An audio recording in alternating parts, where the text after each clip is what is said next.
Welcome to episode 48 on the Live Blissed Out podcast. Imposter syndrome is defined as a false and potentially harmful belief that a person's success is attributed to fraud or luck rather than skill. Did you know that Albert Einstein may have had imposter syndrome? It is estimated that approximately 70% of the U.S. population has experienced it.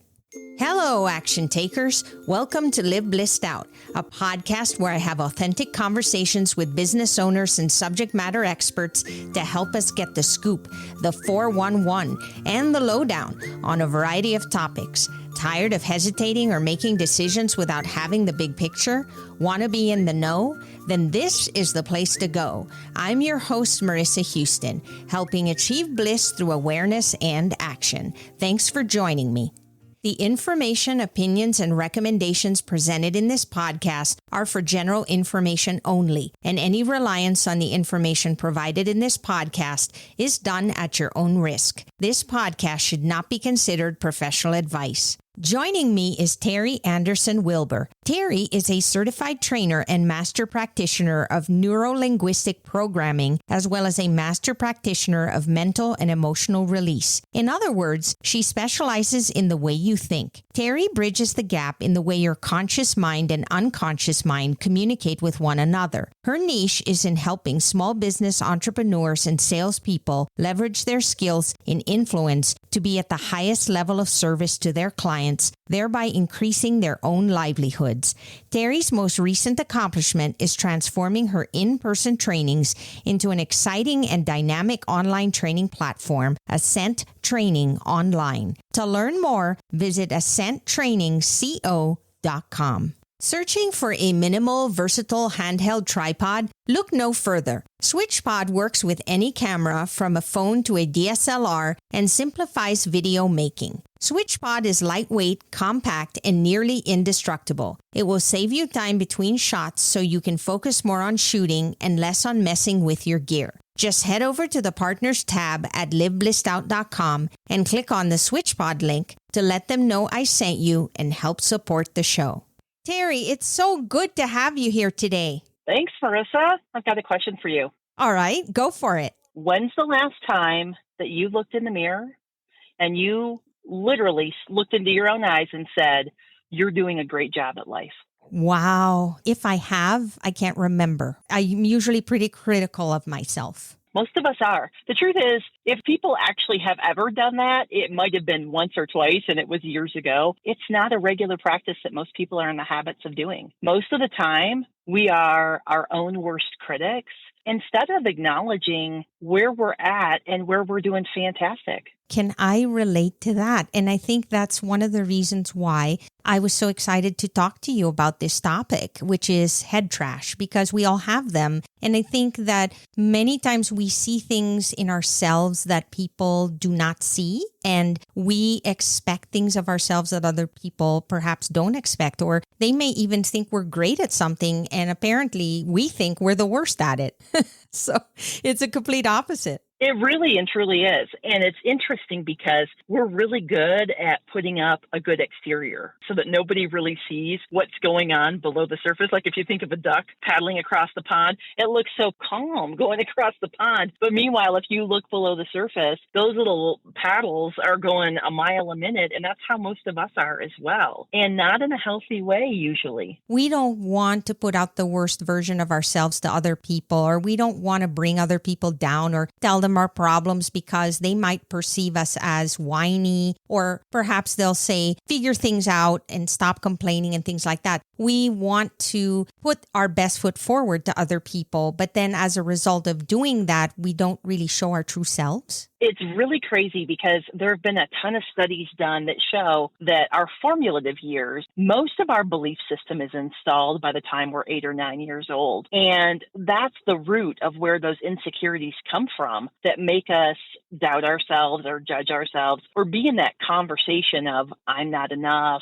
Who's going to listen to me? I've never done it before, so I'm not smart enough to do it. All of those things that we make up, there's actually a label for it. It's called imposter syndrome. And usually the people who have imposter syndrome or some version of it that have those kind of limiting beliefs about themselves, like I'm not good enough, I'm not smart enough, I'm not courageous enough, usually those are the people who are high achievers. It's absolutely fascinating. The low achievers who aren't doing anything in their lives, they don't ever have those conversations with themselves because they're not getting anything done anyway. I never even thought of that. Why do you think that is, Terri? Because I think that their focus is completely different than the focus of the people who are the high achievers and getting stuff done. If we take a look at it and we go back to those formative years, what's really intriguing to me is that is when we base our decisions on who we're going to be as an adult based on the experience that we either have, or here's the mind bender, experiences that we think we had. So we take everything into our minds through our five senses.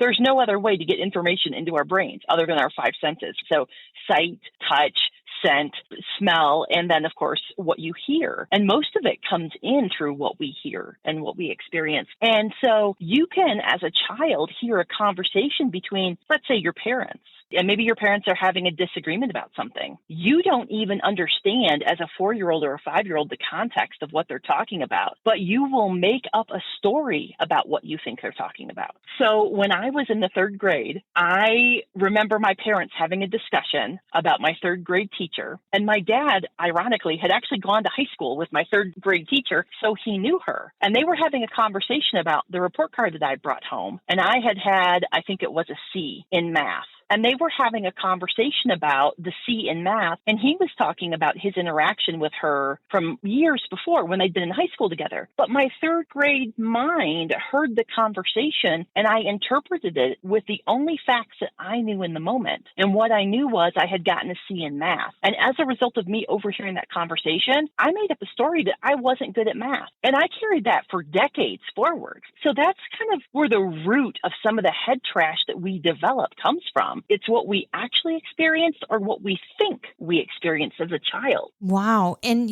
I think that we compare ourselves. So you think about even your friends or even your siblings. Maybe they got valedictorian in high school, or they were the head of the newspaper in school, or whatever. And you didn't achieve any of those things, but you had other talents that you enjoyed doing, but you were never one of those kids that won awards or got A's in school or anything like that. And so you always felt like you were never good enough. You compared yourself and you're like, but I'm not like them. I'm just not good enough. So how can anybody respect me or want to be a part of my circle or even listen to me for that matter? And you carry that until adulthood and maybe for the rest of your life. And so what gets a person to break through that? How do you get past that so it doesn't stop you from achieving the goals that you set for yourself? That is a great question. And I have an analogy for you. The first thing is absolutely awareness. Awareness that those are the thoughts that are occupying your time, because you're unable to change it until you're even aware that that's the conversation happening inside your head. Take a look at this. If we just spelled it out in really, really blatant terms, let's pretend we all went on a field trip together. You, me, and like 3 or 4 other friends. We'll take our mutual friend Donna. And let's say a bunch of us all piled into a bus and we drove out to the county dump. And then let's say each one of us grabbed a trash bag and our job was to find the most disgusting, gross, terrible, juicy, gooey trash we could find to put in this trash bag. Sounds like something I really want to do. Right? But truly, like, I'm not kidding, Marissa. I mean, like the worst of the worst, like dirty diapers, the whole 9 yards, rotting food. And we put it in this garbage bag. And then we all get back on the bus and we head to your house. Let's say we go into your front room and we poke some holes in that bag, and then I start flinging it around, and there's goo spattering everywhere. I mean, like on your walls and on your carpet and on the ceiling, and all this gross, disgusting garbage is getting everywhere. That would not be good. Would you ever invite me back to your home? Definitely not. I would say, let's go grab a cup of coffee somewhere. Well, you might not even after that. You might not even want to be friends with me after that. You might be like, hey, you're on the banned list. You're crazy. You're on the banned list, right? But here's the rub. We do that to ourselves with our negative self-talk all the time. When someone pays me a compliment, I used to shove it away. Oh, you like this top? Let me tell you, I bought it at the thrift store. It was like $3 or whatever. It took me decades of practice to finally just look at someone and go, thank you. The same thing happened to me, Terri. I could not take a compliment. And it took me a really long time to finally say, that is so nice of you to say and notice. Thank you. And just saying that and acknowledge the other person, because when you're not acknowledging their compliment, it almost means like what they have to say doesn't matter, is not true. And they're just telling you that they happen to like something, even if you may not think it's the greatest thing. They want you to know they appreciate it. Isn't that funny? We're not only invalidating ourselves, we're taking them along for the ride, and we're going to invalidate them along the way. Yes. And that's kind of the transition of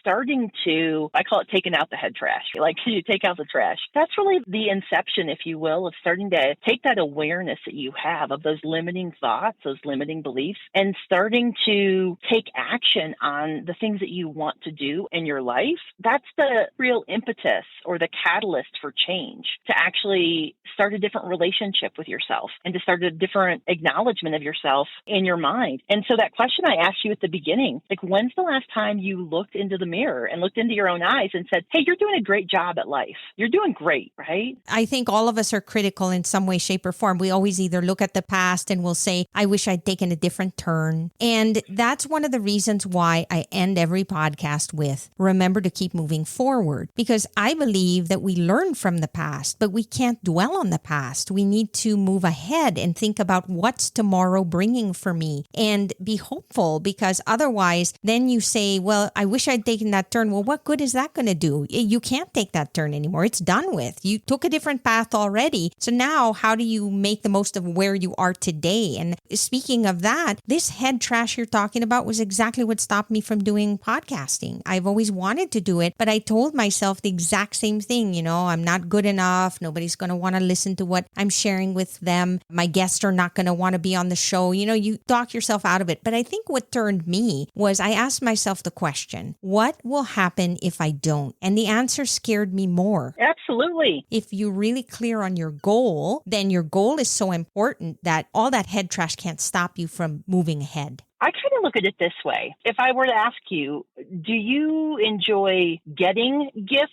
more, or do you enjoy giving gifts more? Giving. Okay. So would you agree that all of us have unique talents, gifts that we were given when we came into this world? And it's interesting that that seems to be the word that we use to define what our talents are. Oh, well, those are my gifts. We see that from the framework of they were gifts that were given to me. No. They are gifts that I have that I'm meant to give to the world. So it's a different mindset when I start to think of my gifts and my talents. They were given to me so that I could give them away. And if I'm wrapped up in my head trash of I'm not enough, who's going to listen to me, I'm not smart enough, all of that nonsense, then I am denying my purpose for being here on this planet. And like you said, that's scarier than the process of going through the obstacles to get it done. It's a different dynamic. It totally is. And I think the way you put it was even better. It's exactly it. It was, I wanted to share you and the rest of my guests with other people. And by not starting the podcast, I wouldn't have that platform to do it. That was just not even an acceptable answer. And so that is what catapulted me to say, I'm doing it. Yeah. And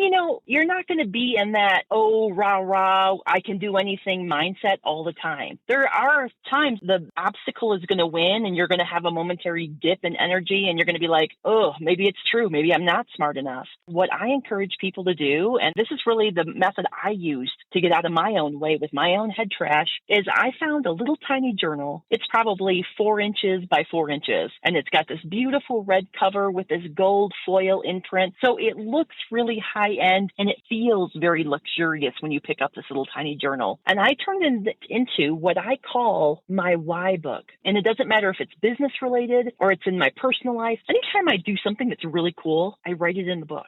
So like the fact that my husband and I took our honeymoon in England, Ireland, and Scotland a million years ago. We've been together forever. We went to Stonehenge and it was one of the most profound experiences I've had. It goes in the book. I've had the chance to go to Ecuador on a missions trip and swim with sea lions. So it goes in the book. In business, I had a book published with a bunch of other authors. We did a book together and it made the Amazon bestsellers list. So it goes in the book. Anytime I did something that was really cool or unique, my youngest goddaughter decided decided when she could talk that instead of calling me Aunt Terri, she was going to call me Nana Terri. And it just warmed my heart because I don't have kids of my own. So anything cool like that goes in the book. And the book doesn't have any kind of chronological thing to it, like it's not in order. It's just as something cool happens, I'll pick up the book and I'll write it down. And maybe I forget about the book for a couple of months. And when I pick it up, I got to write 4 or 5 different things in it because I've forgotten about the book. But let me tell you when I remember the book. I remember the book when I am all up in my nonsense of, oh my gosh, this is bigger than me. I can't do this. Okay, must be time for the book. And my husband's gotten on board. I had this thing last week that technology was not my friend last week. And I was like, oh my gosh, this technology, oh my gosh. My husband leans back in his chair. He goes, is it time to read a chapter in the book? I was like, yes, it is. I'm going to get the book. Awesome. The book is a reminder that I am not my obstacle. I am not my head trash. I am so much bigger than that. And so I know it seems really simple, but it absolutely works. We have to be reminded our why can shift. And the thing that I find happens with many people that try to get beyond this head trash that they have is that their why sometimes is unrealistic. They see that they put so much effort into something and they're not getting whatever that reality is that they set for themselves. Then they get discouraged immediately and give up, which is why there are so many people that try new things and before they even gain traction, they quit. The reality is that the idea that they set for themselves in the beginning may not have been realistic, and maybe their why is completely different, and they need to sit down and ask themselves the question. If the question is that it fulfills me, or that I'm able to give back to the people around me, that I'm able to provide value, regardless of the fact that I don't have 1 million followers on YouTube or whatever, then that's okay. But you need to reassess it. And oftentimes we have to look at that because if we lose traction there, we get discouraged. And then we go back to that feeling sorry for yourself, telling yourself, see, I told you so. I really am not good. I shouldn't have done this to begin with. And you know what's crazy is even when we get to the finish line and we accomplish the goal, first of all, it never looks like we thought it was going to look. And so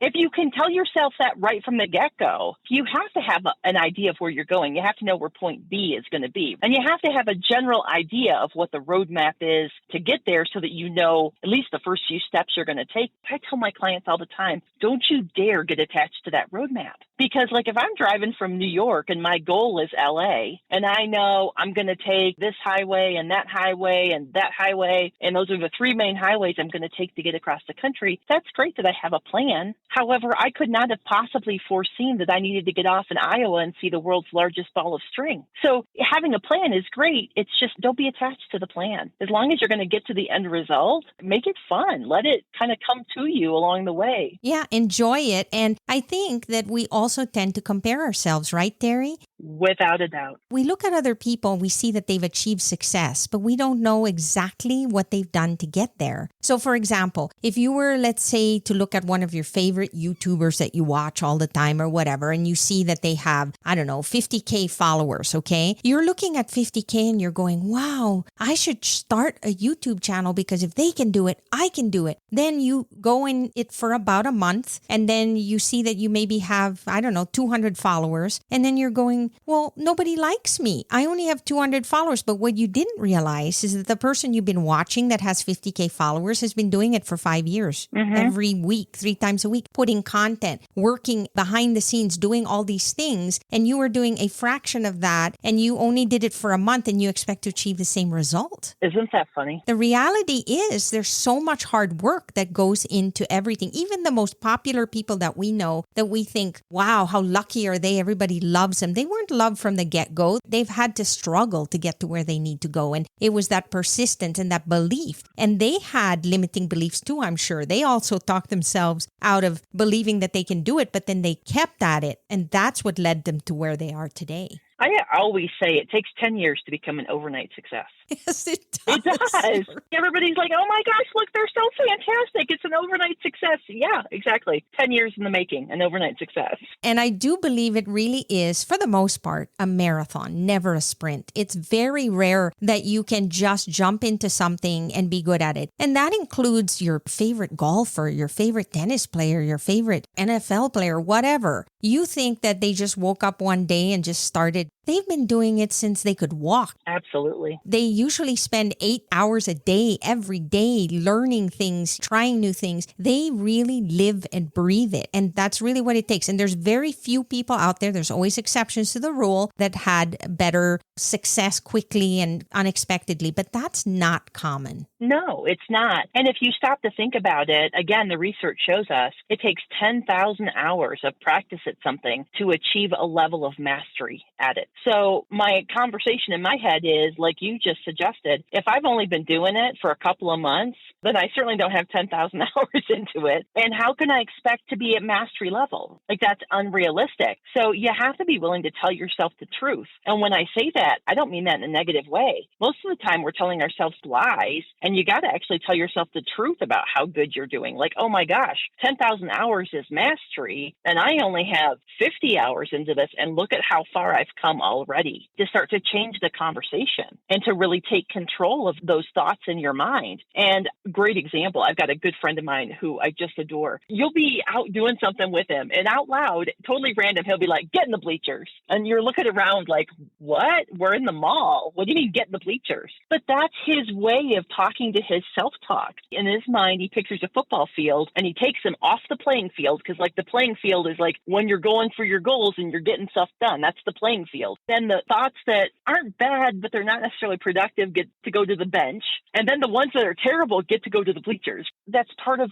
being funny with yourself, like laughing at yourself, not taking yourself so seriously. Like, that's an example of him not taking his negative self-talk so seriously. I have another gentleman friend who will literally make a fist and put his finger up as if like the number one, and then he'll bring his finger to his lips and he'll just out loud go, shh, like he's shushing someone. And I was like, what are you doing? He's like, there's voices in my head. They're not nice right now. So he shushes his voices. So finding some little mechanism that's fun and funny, where it encourages you to not take yourself so seriously, is also a great action step to start to take control back of those limiting thoughts that we all have. There's things that we want to do perhaps that are not realistic for us. Or maybe we think we want to do them, and then you try them and you realize it's not a good fit. You got to ask yourself the question, how much effort do you want to put into this? Because if it's something that requires a lot of work and you're not the type of person to commit yourself, or perhaps you just can't, you don't have the ability because you have other priorities, then you got to be real with yourself, because that is going to cause you to fail. And then that's going to lead to the negative self-talk again. It's like going full circle, telling yourself, see, I knew I was not good. It had nothing to do with you not being good. It's just you don't want to, or nor do you have the ability at this moment in time to commit to the level that is needed to achieve that goal that you set for yourself. So there's a disconnect between what your expectations are and the reality of what you're able to put in, don't you think? Yeah, absolutely. And it's an interesting conversation to start to have when I'm working with clients and they're setting a goal for themselves and what we're going to work on in their coaching. They're like, okay, I've got this big goal. I want to hit 200,000 this year in my business in real estate. And that's their goal. And I'll say, okay, well, what's the most you've ever made before? And if the answer is 140, well, that's a pretty significant jump, 60,000 in a year. If the most you've ever done is 140 and you want 200, I'm not saying it's not realistic at all. I'm just saying it is a big jump. So then my next question will be, okay, how do you think we're going to get there? And then one of the most critical things that you can do, everybody's heard of SMART goals, right? When you set your goal, set it specific, measurable, attainable. Is it risky? And what's the timetable for the goal? But what I add on for clients is, when will you be complete with this experience? And people always look at me like, what? And we set that right in the beginning before you actually get to the end. Because if you know when you're complete with the experience, if you said, I want 200 and you got to 185, is that still a gigantic win? Absolutely. But if you said 200 and you didn't hit 200, if you didn't say you could be complete with the experience at 185, what do you think happens when you don't get to 200? You beat yourself and you avoid celebrating the win of 185. So we always say, it doesn't mean I'm going to coach you from 185. We are absolutely going to coach to 200 without a doubt. But I need to know what you're like, okay, this would still be a win and I can be complete with it and let it go. Because sometimes our 80% is other people's 100%, right? Yes. And what happens in that last 20% is you can fidget with it to death. I call it the bad hair day. You could bad hair day it to death. You didn't quite get there, so you struggle and you struggle. And that last 20% is nothing but struggle, time, energy, money, tears, frustration. You could have saved yourself all of that if you just knew in the beginning, when can I be complete with this experience? And that goes back to the awareness thing, really understanding where you want to go and how you plan to get there. Because without that clarity, then you will definitely get back to that space where you have that voice in your head that says, I'm not good enough. I can't seem to achieve anything. And that negativity is just not going to serve you in any positive way. Absolutely not. In fact, it is so detrimental because you don't get to unplug your mind. You take it with you wherever you go. Yeah. And we're always thinking that we're the worst, or nobody's ever experienced what we experienced, or we're critical of everything. And it could be any part of ourselves, physically, mentally, whatever. And that is just not productive.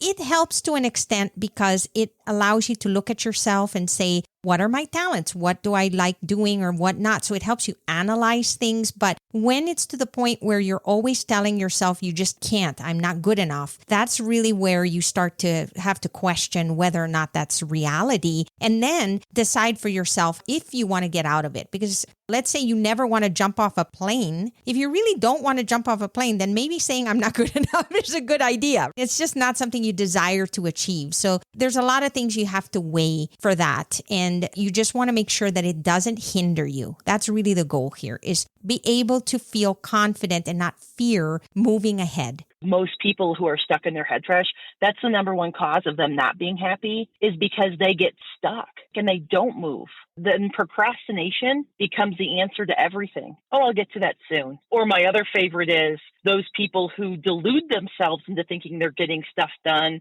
toward their goal, and all they're doing is busy work. And you say to them, like, hey, what'd you get done? Woo, busy. Well, yeah, but what are you doing toward your goal? Woo, busy.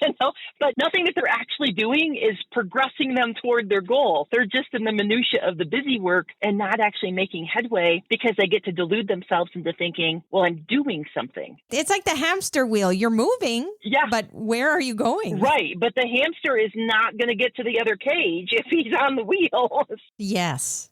Terri, who is the ideal person that you like to serve? Let's say somebody is considering reaching out to you. How do they know that they might be a good fit for you and that you'd be able to help them with this particular situation? I tend to work mainly with three groups of individuals: small business owners who are entrepreneurial and have a small business and they're looking to grow their business. They want leverage and tools to move forward. I work a lot with salespeople, whether they are in business for themselves or whether they work for someone else as like a salesperson for a company. And then I work a lot with people who either are currently trainers or workshop leaders, facilitators, or they want to move into that. Because my platform is, it doesn't matter who you are, what you look like, what your educational background is. If you have a calling to teach or train something, then by all means, let's get you doing that because that's what you're here to do. Is there a particular pain point that's pretty common between them? Yes. It's the limiting belief of, I'm not good enough, I'm not smart enough, or who's going to listen to me. How do they learn more about you? The easiest way is to go to my website. It's AscentTrainingCO.com. And I named my company Ascent because Ascent literally means to move upward. Just last week, I put together a 75-minute training that I'm offering right now for the next couple of weeks for free. And it's jam-packed full of nuggets. And it's called the ABCs of Influence: How to Communicate Clearly with Confidence. Right now, if any of your listeners want to actually access that, they can go to that website that I just gave you, AscentTrainingCO.com, and then do /ABC, or they can just go to AscentTraining.com and they'll see ABC up in the menu, and they just click ABC, and there's a link right there to take you to register for the webinar. Oh, that's great. I will add all this information in the show notes so they can link to it right away, click on it, and access that link. So thank you so much, Terri. That's fantastic. I think they're going to enjoy that. So generous of you. It's something I really wanted to do to put out there just so that people got a sense for, one, the information, because it's such good information that anyone can use in any type of communication, even if somebody didn't fall into those three categories I just mentioned. But let's say they wanted better communication with their spouse or their partner. There's a ton of great information in that ABC's webinar to just understand how to communicate more effectively with your family members. I mean, maybe your holidays are a train wreck and maybe you'd like to be able to communicate better with your family at the holidays or whatever. There's something for everybody in there for sure. But this is like a $250 training that I'm doing for free right now. And it's because I wanted to really do something to help people jumpstart coming out of COVID and coming out of what we've been in the last several months. I think people are really poised for, I've been isolated for so long. How do I get back to communicating with other people and do it effectively? Communication is a part of what we do on a daily basis. It's such an important component because you have to try and understand the other person and clearly share what your thoughts and feelings are in a way that is helpful for both parties. And so I think this is going to be wonderful. I'm definitely going to be checking it out. So thank you for sharing that, Terri. And thank you for being here. Oh, well, you're so welcome, Marissa. And thank you for honoring your gifts and sharing your gifts with us as doing these podcasts. That's all for this episode of Live Blissed Out. Thanks for listening, and thanks to Terri Anderson Wilber for being my guest. If you have a question or comment for a future episode, all you have to do is go to speakpipe.com/LBOVM or click the link in the show notes to leave a brief audio message. If you find value in our show, please visit liveblessedout.com to reach out, subscribe, and share on social media. This show is made possible through listeners like you. Thank you. So long for now, and remember to keep moving forward.